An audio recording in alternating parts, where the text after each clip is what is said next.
whenever you take the Phillips screws out, do that first. As soon as you remove it from the boxes and get the peanuts off of it, take the Phillips screwdriver and take those 2 screws out, 2 in the front, 2 in the back, and then you can start with the bubble wrap as we talked about.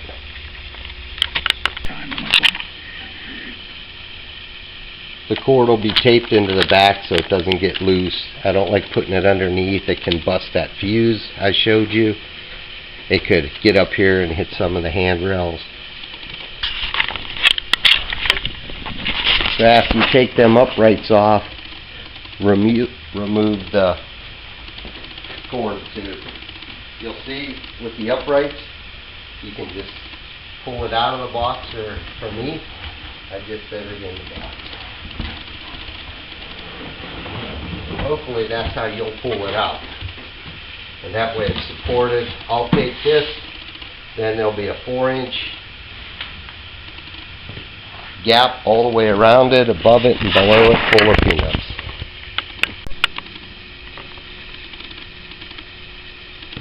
Most all the rides have exactly the same thing underneath. We've got a 110 to 12 volt DC transformer. We got a 1 amp fuse. You'll have a ground plate that all the ground for the lights and rides and motors will come off of, and then we'll have the power legs and the capacitor on the driving motor side. If you ever need to pop out the fuse, it's right here. You go to Radio Shack, pick one up. If any of the light bulbs burn, they're 271143 bulbs. They look like this at Radio Shack. And that's pretty much all the wiring there is in the rides.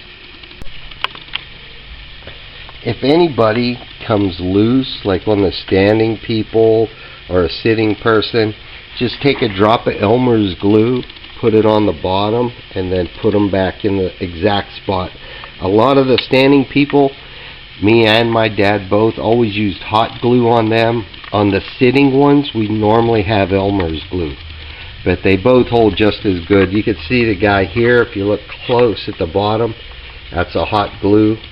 So when you put the Elmer's glue on him, put him right back in the hot glue spot that it has formed to his base, and he'll stay in there for another 10 years.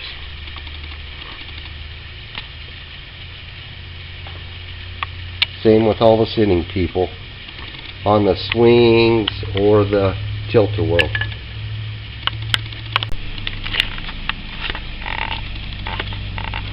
Another careful, you'll see 3 yellow twist ties. That's what I use to keep the boat perfectly still. It pulls it up against the dock. So easily untie those. Don't try to pull them, you'll break the paint. It's if you're looking for paint to do touch-up, it's Krylon, and it's 1501. There's the 51501. And if you're looking for the red, that's a white gloss. And the red is Cherry Gloss 2101. I spray them in film containers. I let that paint, see how thick it is? I let it sit open. This one just sat open a week and it's just perfect. I did all the touch-up on the white here with the white paint that has sat out for a week. I leave the cap on it. I spray it in there using a card so it'll drip down in there, and then I'd set this open for a week, and that way most of that looseness goes away and then it gets thick, and that way it won't peel the old paint off either, so your touch-ups are perfect. And don't forget the 3 yellow twist ties. The stones go in the black right here. You'll have to lay them in. There's no way to ship it with the rocks in there. Thank you.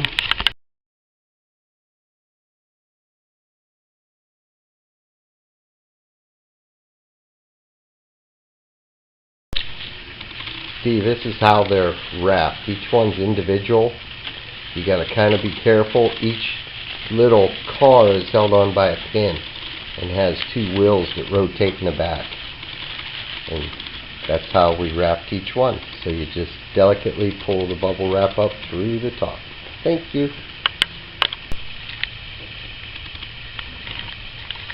Yep, that's the pin right there.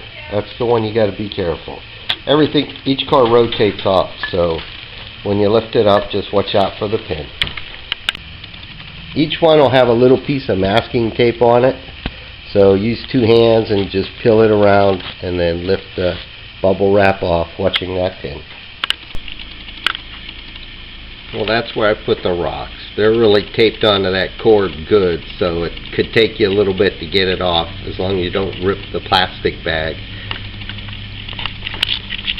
You can see I went around both sides and then put that rocks under there. That way we're not going to bounce up or move on it.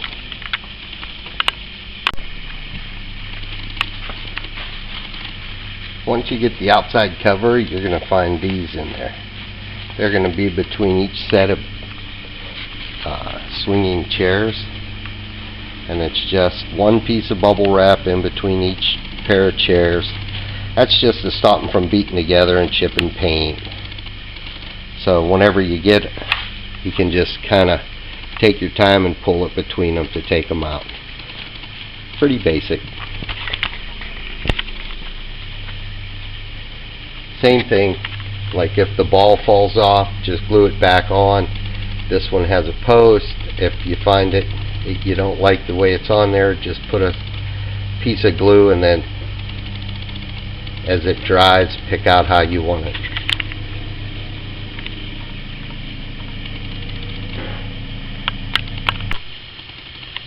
If when you get it the seats are off, the front chain does move, so you can align the seat however you want to.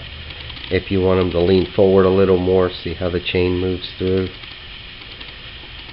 Like this guy, if you wanted to move them that flatter, because in transportation they'll move a lot, and so I'll come back through even when we just ride somewhere to a show, and I'll straighten them all up. Once you get it in your setup and you straighten all the seats up, you'll see they'll be tangled a little. You just pull on them.